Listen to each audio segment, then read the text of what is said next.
Estou de volta, pessoal. Então agora vamos para a parte 3. Nós já vimos lá os exemplos, o exemplo um e os exercícios, melhor, a prática um e os exercícios um e 2.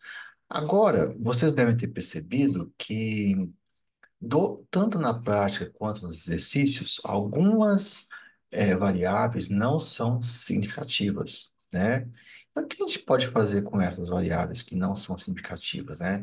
Vejam que tanto na prática quanto nos exercícios, não tem réplicas. Então, a gente chegou nessa conclusão de que tem algumas variáveis não significativas por meio dos gráficos, né? Foi uma decisão tomada por meio de uma expressão visual do gráfico de probabilidade e também do gráfico de porcentagem. Bem, então, já que nós temos variáveis que não são importantes, o que que a gente pode fazer? A gente pode retirar essas variáveis. Então, voltando lá no exemplo das balinhas, né, dos MMs, nós tínhamos começado com um planejamento fatorial 2 a quarta, são 16 experimentos. E nós vimos que tinham duas variáveis, as variáveis é, tamanho, ou melhor, cor da colher e o operador, que não são importantes, né? Então, se a gente tirar essas variáveis, a gente vai ficar com um planejamento fatorial 2 a 2. E como a gente fez quatro, ou melhor, como a gente fez 16 experimentos, nós vamos ficar com quatro réplicas para cada experimento. Vamos ver isso aqui, ó, na prática. Então, aqui está a tabela inicial. A gente viu que o operador e a cor da colher não são importantes. Então, se eu tirar esses carinhas da jogada, nessas duas variáveis do contexto, eu vou ter que, por exemplo, o experimento um, que é o nível menos um e menos um, é igual ao experimento 5, que é igual ao experimento 9, que é igual ao experimento 13, né? Então, eu vou ter aqui, ó, o experimento número um deu uma resposta igual a 5. O experimento 5 deu uma resposta igual a 10. O experimento 9 deu uma resposta igual a 7. E o 13 igual a 8. Veja que está oscilando aqui entre 5 e 10. O experimento de número 4 é mais um e mais um. Aqui deu 61. O 8 mais um e mais um deu 61. O 12 é mais um e mais um, deu 54. E o 16 é mais um e mais um, deu 61. Veja que isso fica oscilando entre 54 e 61. Bem, então se a gente tirar essas duas variáveis aqui, a gente pode ver, né, que nós temos novas réplicas, né? O experimento número um, o 5, o 9 e o 13 são réplicas. Os experimentos 2, 6, 10 e o 14 são réplicas e assim por diante, né? Então, eu posso reorganizar isso aqui da seguinte maneira. Então, eu vou pegar as réplicas e vou colocar uma do lado da outra. Olha só. Coloquei uma do lado da outra aqui. Então, veja que o experimento número um, que é o menos um, eu tenho réplicas 5, 10, 7 e 8. O segundo, que é o mais e menos, 12, 19, 11, 14. O terceiro, que é menos e mais, deu 24, 28, 34, 28. Aí eu posso tirar a média e calcular três efeitos, né? Como eu tenho quatro experimentos agora, eu posso calcular três efeitos. E esses são os efeitos que são calculados aqui, né? O primeiro efeito, 19, o segundo, 33 e a interação 1, 2 igual a 12. Deu igual ao anterior, né? Claro que deu igual porque são os mesmos 16 experimentos. Bem, a gente pode fazer essa retirada com uma certa segurança, por quê? Porque graficamente a gente viu que as variáveis 3 e 4 não são importantes e que essas duas variáveis aqui e a interação delas correspondem a 98% de todos os efeitos. Bem, então, recapitulando os dados aqui, já que agora nós temos duas variáveis, quando a gente quer verificar, por exemplo, o efeito da colher, é a média do nível alto menos a média do nível baixo. Então, estão os 8 experimentos quando a colher está no nível alto. Se eu tirar a média de tudo isso, dá 37. E aqui os 8 experimentos quando a colher está no nível baixo. Se eu tirar a média de tudo isso, dá 19. 37 menos 19. Ó, aqui tem uma pequena confusão, né? Porque às vezes eu arredondei, às vezes eu esqueci de arredondar, né? Mas o efeito aqui é por volta de 19, né? Vocês viram que é 18,6, né? Alguma coisa assim. Bem, só relembrando que a unidade do efeito é igual à unidade da resposta que está sendo monitorada. Continuando.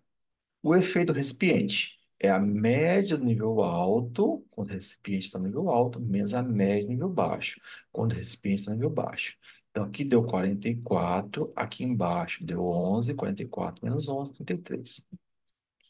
E a interação vai ser a média de quando as duas variáveis estão no mesmo nível, né? Então, nesses dois vértices aqui em azul, as duas variáveis estão no mesmo nível. Então, esse aqui é o nível alto. Se eu tirar a média disso aqui, dá 34, menos a média de quando elas estão em níveis opostos. Se eu tirar a média disso aqui, dá 22. 34 menos 22 dá 12, tá?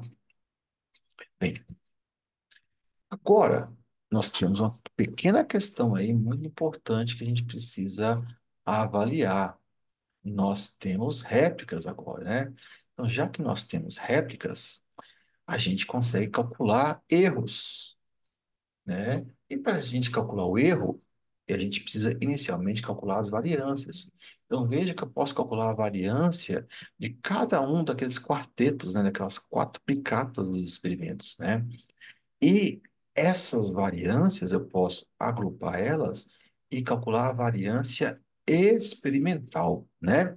Então, aqui está a fórmula, eu não vou ficar me atendo muito à fórmula, mas o que eu estou falando aqui é o seguinte, ó. A variância do primeiro experimento vezes o grau de liberdade do primeiro experimento, mais a variância do segundo vezes o grau de liberdade do segundo e assim por diante, dividido pelo somatório dos graus de liberdade, né? Esse V aqui é o grau de liberdade, estou falando aqui. Se eu pego essa variância ponderada e tiro a raiz, eu vou ter o erro padrão, né? Ou melhor, vou ter o desvio padrão, que vai ser o erro experimental, o erro de todos os experimentos. É conveniente a gente tirar a raiz quadrada, por quê? Porque a variância, a unidade da variância é a unidade da resposta ao quadrado, né? Então, a variância vai ter número de mm's ao quadrado. Se a gente tira a raiz, a gente vai ter o erro, o desvio padrão, né?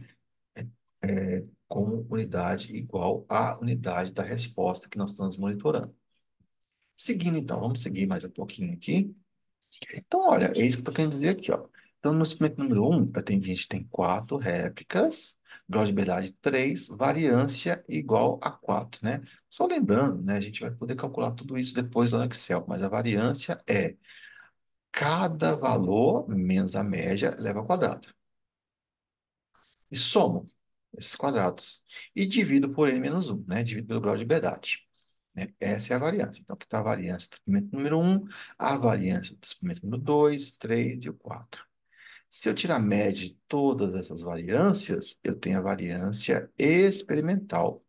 Se eu tiro a raiz quadrada dessa variância experimental, eu tenho o desvio padrão experimental, né? Ou melhor, o erro experimental.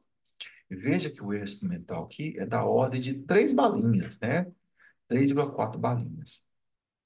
Bem, mas a gente não está só interessado no erro ou na variância experimental. A gente quer saber qual que é o erro de um efeito, né? Vocês estão lembrados lá do Fabi efeito? Tem um espaço lá para a gente calcular, para a gente inserir o erro do efeito. Como é que a gente calcula, então, o erro do efeito? O erro do efeito, a gente vai precisar pensar o seguinte, ó. Essa Essa variância aqui, ela é melhor, a variância de um efeito vai ser igual à combinação linear da variância experimental multiplicada pela somatória de coeficientes ao quadrado. Bem, que coeficientes são esses? Olha só. Vocês devem estar lembrados lá do primeiro cálculo dos efeitos dos MMs, onde, quando a gente calculou o efeito do recipiente, a gente isolou um oitavo e multiplicou um oitavo por cada resposta. Nesse caso aqui, a gente está multiplicando Ou melhor, deixa eu voltar até aqui. A gente está multiplicando cada resposta por meio, né? Eu tenho um, eu tenho dois dados no negativo e dois dados positivos, né? Então, é como se eu tivesse multiplicando cada uma das respostas por meio, tá? Se ficou muito abstrato, a gente vai voltar no Excel, a gente vai dar uma olhadinha nisso, né? Porque como é que é a média do nível alto? A média do nível alto vai ser 14 mais 59 dividido por 2, certo? Só tem dois valores no nível alto. Qual que é a média do nível baixo? É 8 mais 29 por 2. Então, eu posso pegar meio vezes 8, meio vezes 29, meio vezes um quarto e meio vezes 59. Só que aqui, no caso do 8, é menos meio, porque está nível baixo. No caso do 14 é mais meio, no caso do 29 é menos meio, no caso do 59 é mais meio. Então vejam que nós temos quatro coeficientes, que é esse azinho aqui, ó. Então o que eu vou fazer? Eu vou pegar cada um desses coeficientes e levar ao quadrado. E para eu ter, então, a variância de um efeito, eu vou pegar essa somatória aqui dos coeficientes quadráticos e multiplicar pela variância experimental ponderada pelo número de experimentos de cada, pelo número de réplicas de cada experimento. Então, 12,4 vezes tudo isso aqui, ó. Isso aqui dá 1, né? 4 sobre 4 dá 1. Então, 12 sobre 4 vezes 1, 2,9, né? Na verdade, você... Pô, Danilo, 12,4 é 3, cada um, você tirou 2,9. É porque aqui eu coloquei os dados arredondados, tá? A gente vai fazendo lá no Excel e vocês vão ver que não é exatamente 12, ok? Então, essa aqui é a variância de um efeito. Se eu pego essa variância de um efeito e tiro a raiz, eu tenho o erro de um efeito. Então, está aqui a variância de um efeito. O erro de um efeito, esse erro é basicamente quase duas balinhas, né? Esse é o erro de um efeito. Se eu pegar esse erro e multiplicar pelo valor de t, né? Lembre-se lá dos testes t's, né? Lá na descrição dessa playlist tem um arquivo em PDF com uma série de assuntos teóricos, né? De assuntos sobre iniciais, né? Abordagens iniciais, a parte de estatística, que é importante para os químicos. E lá nas playlists 30 e 31 também tem bastante coisa sobre teste T. Mas lá no teste T, basicamente, o que a gente precisa fazer? A gente tem um erro, a gente vai multiplicar esse valor por T. Então, veja que esse erro de um efeito foi calculado com base em 12 graus de liberdade. Da onde eu tirei esses 12 graus de liberdade? Olha só. Cada experimento tem 3 graus de liberdade. Então, o experimento, os experimentos como um todo têm 12 graus de liberdade. Então, se eu olhar na tabela T, o valor de T com 12 graus de liberdade e 95% de confiança, esse valor de T é 2,179. Então, o intervalo de confiança, né, ou o valor crítico desse erro vai ser igual a 1,7 vezes 12, vezes 2,17, o que dá cerca aí de 4 balinhas. Esse é o intervalo de confiança dos efeitos. Então, o que que nós vamos ter com isso? Essa fórmula aqui, é claro que você não precisa ficar guardando ela, mas você precisa saber de onde veio isso aqui. No experimento começo, 2 a 2, nós temos quatro coeficientes meio, né? Meio, meio, meio ao quadrado dá 4 sobre 4. Num planejamento fatorial 2 a quarta, nós temos 8, ou melhor, nós temos 8, nós temos 16 coeficientes, um oitavo, né? Num 2 a terceira, nós temos 8 coeficientes, um quarto, né? E assim por diante, tá? Meio, um quarto, um oitavo, um 16avos, um 2 a quinta, por exemplo. Bem, mas precisa decorar tudo isso. Para você chegar nesse valor diretamente aqui, basta usar essa formulazinha aqui, ó. Essa forma, o erro de um efeito vai ser igual a duas vezes o erro experimental, né? O erro experimental nós já tínhamos calculado o eixo mental, tá? Ah, onde está esse eixo mental? 3,4, esse é o eixo mental, dividido por raiz quadrada de n, que é o número de réplicas, que é 4, vezes 2 elevado a k, que é o número de variáveis, nesse caso aqui duas. Aí chega lá no 1,7, tá? Mesma coisa que nós fizemos anteriormente. Se eu pegar 1,7 e multiplicar por t, eu tenho aqui um intervalo de confiança que é 3,7. Veja que anteriormente todos os efeitos calculados eram menores do que 3,7. Só os efeitos mais importantes aqui, ó, que são maiores do que 3,7, tá? Bem, agora com isso a gente pode fazer propor um modelo, tá? Nesse modelo a gente vai ter quatro coeficientes, né? Nós vamos ter o B0, que é o coeficiente linear ou a constante, que nesse caso aqui é igual a 27. Da onde tira esse 27? Esse 27 é a média de todos os experimentos, né? Se eu calcular a média de todos os experimentos, eu caio aqui no centro, né? Entre -1 e +1, eu tenho zero. É onde a quantidade de balinhas que eu consigo pegar se eu tivesse o nível no ponto central, né? Se eu tivesse os níveis das variáveis no ponto central. Nesse caso aqui é 27. O coeficiente da colher, do recipiente, da interação colher-recipiente é 9, 17 e 6. Esses valores são a metade dos efeitos, né? O coeficiente é metade dos efeitos.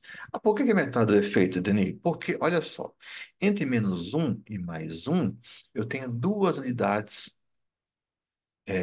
padronizadas, né? Eu tenho duas unidades padronizadas. Um menos menos um é 2. Então, quando eu vou de -1 para +1, eu consigo pegar aqui 19 balinhas. Agora eu quero saber quantas balinhas eu pego mudando a colher apenas uma unidade padronizada. Eu pego metade, né? Se daqui para cá eu pego 19, daqui até metade eu vou pegar a metade, né? Que é 9, ok? Bem, lembrando que eu arredondei tudo isso aqui. Bem, com esse modelo aqui, eu consigo construir uma superfície de resposta como essa aqui, ó. Veja que nessa superfície de resposta, se eu trabalho com duas colheradas e o recipiente grande de 1 litro, eu consigo aqui obter cerca de 60 balinhas. Se eu trabalho com ambos no nível baixo, eu consigo obter aqui cerca de 10 balinhas. Além disso, o que que eu posso fazer? Eu posso verificar o modelo. Olha só, se eu pegar aqui a colher codificada, o recipiente codificado, e substituir por um, ou seja, os dois estão no nível alto.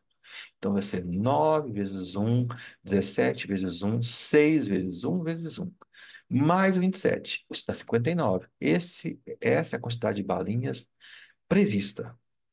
Então, quando os dois estão no nível alto, o valor previsto de balinhas que eu consigo pegar é 59.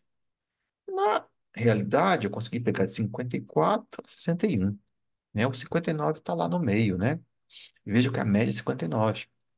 Veja que tem uma boa concordância entre o valor previsto e o valor aqui experimental. Se eu substituo ambos por -1, o valor previsto aqui é 7. A média é 8. E experimentalmente eu consigo pegar balinhas de 5 até 10. O 7 está nesse intervalo aí, tá? Isso aqui eu estou verificando o modelo, como se estivesse validando o modelo, né? Bem, e aqui está o gráfico de contorno também, tá? Tudo isso a gente vai poder fazer lá no Excel e também no Octave. Bem, então aqui está o gráfico de contorno. Vejam que se eu trabalho com todo mundo no nível alto, eu consigo pegar aqui mais de 50 balinhas. Olha, a cor aqui, ó. Se eu trabalho todo mundo no nível baixo, eu consigo pegar cerca aqui, pouco menos que 10 balinhas.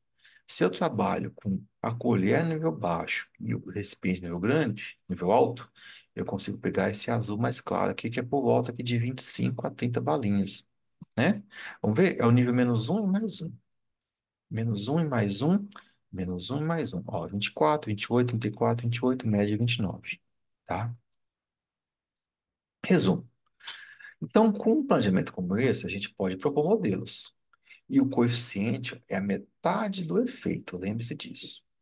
A gente pode visualizar esse modelo utilizando os perfis de resposta e gráfico de contorno. Algumas situações que a gente pode se deparar. A gente pode fazer um planejamento fatorial completo e eliminar variáveis insignificantes e obter réplicas, né? Foi o caso aqui.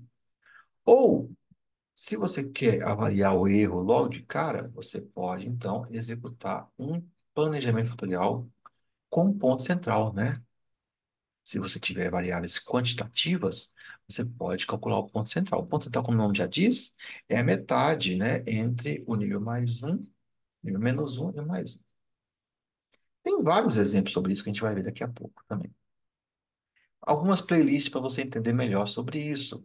Tem as playlists 26 a 29. Nessas playlists tem aqui, cada uma delas tem mais de 10 exercícios sobre o planejamento tutorial completo, sobre várias situações onde eu uso ponto central, onde eu não uso o ponto central, onde eu elimino variáveis e calculo é, o erro depois. E você já deve ter percebido que a gente vai ter que refazer o exemplo um, né? Ou melhor, a prática um e o exercício número um, porque a gente viu que tem variáveis que não são importantes. Então, a gente vai voltar lá nesses dois casos, né? Na prática um e no exercício número um, para a gente poder recalcular, dessa vez tendo como base as réplicas, né? Bem, então é isso. Eu vou parar por aqui nesse vídeo e a gente vai revisitar a prática um e o exercício número um, tá? Um abraço para todo mundo.